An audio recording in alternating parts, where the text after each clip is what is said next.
लग्नाच्या आनंदावर काळाचा घाला. एकाच कुटुंबातील तिघांचा जागीच मृत्यू. आजची सर्वात मोठी आणि हृदय पिळवटून टाकणारी बातमी वरुड तालुक्यातून. लग्नाच्या आनंदासाठी निघालेल्या एका कुटुंबावर काळाने घाला घातला आहे आणि क्षणात आनंदाचं रूपांतर शोककडेच झालं आहे.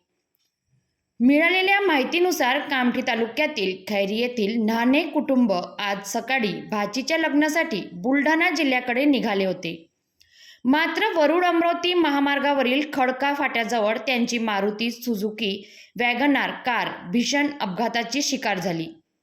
भरधाव वेगात असलेल्या कार चालकाचं नियंत्रण सुटलं आणि कार थेट रस्त्यालगत असलेल्या महाकाय झाडावर जाऊन आदळली. या भीषण धडकेत 62 वर्षीय समाधान न्हाणे, 30 वर्षीय किरण न्हाणे आणि अवघ्या 3 वर्षीय चिमुकली दिया न्हाणे यांचा घटनास्थळीच दुर्दैवी मृत्यू झाला, तर वाहन चालक गोपाल न्हाणे हे गंभीर जखमी असून त्यांच्यावर रुग्णालयात उपचार सुरू आहे. अपघात इतका भीषण होता की आवाज ऐकून परिसरातील नागरिक घटनास्थळी धावले. तात्काळ मदत कार्य सुरू करण्यात आलं आणि पोलिसांना माहिती देण्यात आली. बेनोडा पोलिसांनी घटनास्थळी पोहोचत जखमींना रुग्णालयात दाखल केलं, मात्र डॉक्टरांनी तिघांना मृत घोषित केलं. या घटनेमुळे खैरी येथे संपूर्ण परिसरात शोककळा पसरली असून लग्नाच्या घरात आता मातम पसरला आहे.